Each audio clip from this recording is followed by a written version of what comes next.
നിങ്ങൾ എനിച്ചറിഞ്ഞ എന്തൊരു ഉറക്കോണ് മനുഷ്യ. എന്തോരം നേരം ഞാൻ വിളിച്ചെന്നറിയാമോ? ഞാൻ പിന്നെ വിചാരിച്ച് കിടന്ന് ഉറങ്ങിക്കോട്ടേന്ന്. ചായ എടുക്കട്ടെ? ചായ എടുക്കട്ടെ? ചായ വേണ്ട.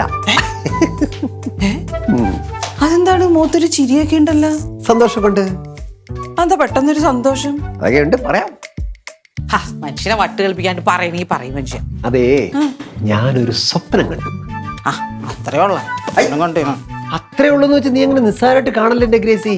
എടി, നമ്മളിത് വീണ്ടും വീണ്ടും കാണാൻ ആഗ്രഹിക്കുന്ന ഒരു നല്ല സ്വപ്നം. നീ ഇങ്ങോട്ട് വന്നിരിക്കും, ഞാൻ പറഞ്ഞുതരാം. എന്ത് കാണിക്കണ മനുഷ്യൻ?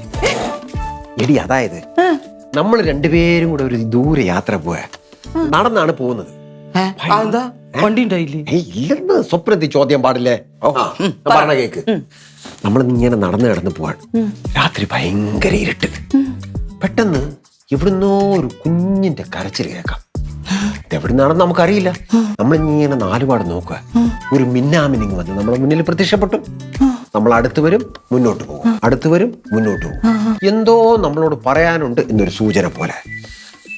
നമ്മളിങ്ങനെ ആലോചിച്ച് നിന്നു. അപ്പൊ മിന്നാമിനിങ് മുന്നോട്ട് പോയി, നമ്മളെ വിളിച്ചോണ്ട് പോകുന്നത് പോലെ.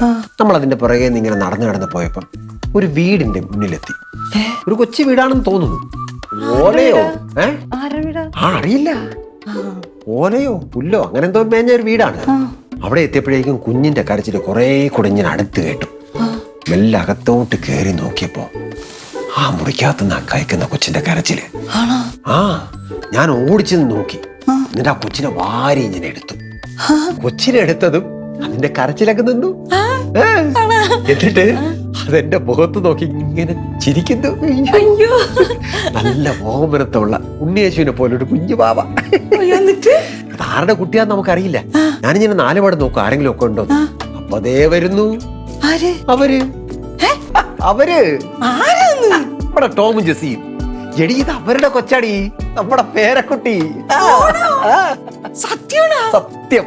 ദൈവമേ കർത്താവേ, നിങ്ങൾ കാണുന്ന സ്വപ്നമൊക്കെ ഫലിക്കാറുണ്ട്. ഇതും കൂടി ഒന്ന് ഫലിച്ചാ മതിയായിരുന്നു. നീ നോക്കി ഗ്രേസി, അടുത്ത വർഷം ഇതേ സമയം നമ്മുടെ കയ്യിലൊരു കുഞ്ഞു പാവ വരും. നീ മോള് വന്നില്ല? മമ്മി, എനിക്ക് ആ ചാർജർ. നീ പപ്പ പറയണതെല്ലാം കേട്ടാ? ഇല്ല. നിങ്ങൾ എന്നെ ഒന്ന് പറഞ്ഞു കൊടുക്കേ. എന്താ? അതെ, ഒരു സന്തോഷം. ഞാനൊരു സ്വപ്നം കണ്ടു. എന്താ? നിങ്ങളുടെ കുഞ്ഞുവാ വരുന്നത്. ഇതല്ലേ ഈ സമയം വീട്ടിലെ കുഞ്ഞാവ് വരുന്നത്. അടുത്ത വർഷം പോയിട്ട് അതിന്റെ അടുത്ത വർഷം പോലും ഒരു കുട്ടി വരുമെന്ന് എനിക്ക് തോന്നുന്നില്ല. എന്താ പോണ നീ അങ്ങനെ പറഞ്ഞത്? എനിക്കും ടോമിന് സ്വന്തം കാര്യം നോക്കാൻ പോലും സമയമില്ല പപ്പ. പിന്നെ ഒരു കുട്ടി. നമ്മുടെ കരിയർ പോലും ഇതുവരെ സെറ്റ് ആയിട്ടില്ല. ടോമിന് UK പോകണം, അവിടെ ജോലി കണ്ടെത്തി ടോം സെറ്റ് ആവണം. അത് കഴിഞ്ഞ് എനിക്ക് അങ്ങോട്ട് പോയിട്ട് ജോലി കണ്ടെത്തി എനിക്ക് സെറ്റ് ആവണം. അങ്ങനെ എല്ലാം കൂടെ നോക്കുമ്പോ ഏകദേശം ഒരു 5 വർഷമെങ്കിലും എടുക്കും. അത് കഴിഞ്ഞ് പോരെ, സമയം ഒരുപാടുണ്ടല്ലോ.